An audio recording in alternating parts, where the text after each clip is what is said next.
iPads and other devices are called tablets because they belong on tables. They are tested 20 centimeters away from that big guy that I showed you before. 20 centimeters away. They are not approved to be held in the laps of little children, although millions of kids are having them now in schools because the people involved in educational technology and those involved in public health research are not talking to one another.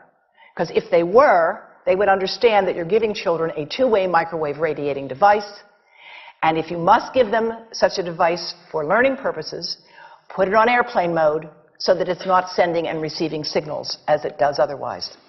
Now, this is some new modeling, again, that we've developed with colleagues in Brazil, and we can share with you how we've done it.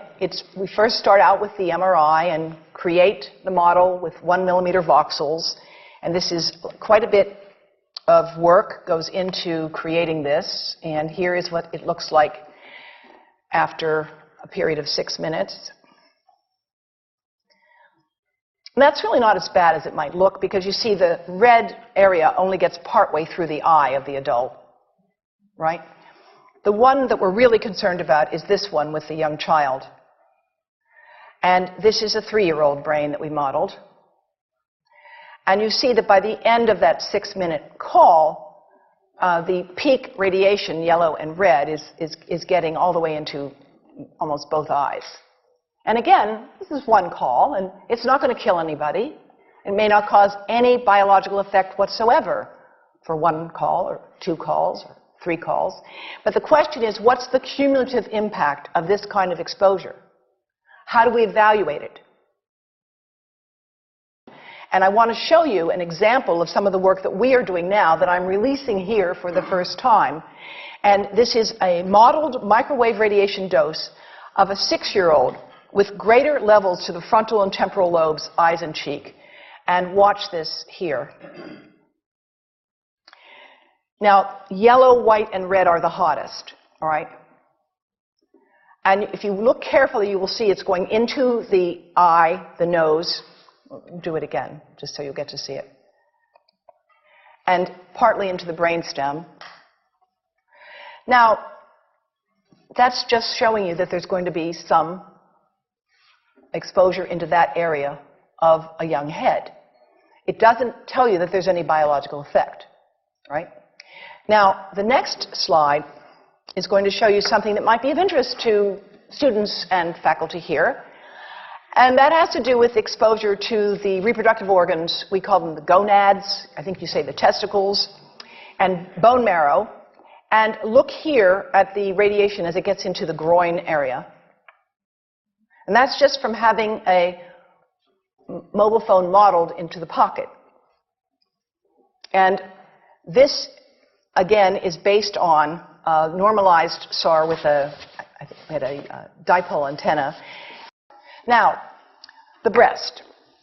The breast is mostly fat, contains a lot of fluid. Things that contain fat and fluid cook faster in the microwave oven. Now, a cell phone can't cook anything, all right? Mobile phones do not pop popcorn. That was a fraud. They don't make any heat that we know of, otherwise they wouldn't be permitted. But they do go through things that contain fat and fluid. And we are now working at Environmental Health Trust with scientists at the University of California, San Francisco, scientists at formerly the president of the American Cancer Society of California, because we are seeing women who keep cell phones in their bras. Has anyone seen a woman put a cell phone in her bra? Hands up, please. Please tell them you've heard now why they shouldn't do that. And here I want to show you our first case report from 2009, and we now have many more. This was a Chinese-American woman who used her cell phone 4 hours a day in her bra for 10 years while she was driving. Now, and you drive with a phone on your body. The phone is smart. It's going to go from one tower to another, and it's going to say, here I am, where are you, here I am. And it's going to be going to max power each time it moves from one cell tower to another. And there it was right next to her chest. And the tumors that developed right under the antenna of the phone. unusual tumors. But in the meantime, people have a right to know how you can minimize exposure. And again, I think this information is available on our website, will be available on yours. Remember, if you have to give a phone to a child, put it on airplane mode. And think about this. That microwave oven, it works because there's a metal box around the microwave signal, and the signal pings all over the place. Next time you get into an elevator or a train for any length of time, put your phone on airplane mode. Otherwise, that signal is going all over the place, magnifying and coming back. Keep the mobile phone away from you when it's on and you are asleep. Now, it takes a village to do a lot of things. These are some of the people whose materials I've used today with their permission, and I can't read this list to you, but I want you to know that I feel really honored to be working with some of the most talented people in the world on this issue. And they have given me permission to share these materials with you. And I leave you with this thought from Albert Einstein.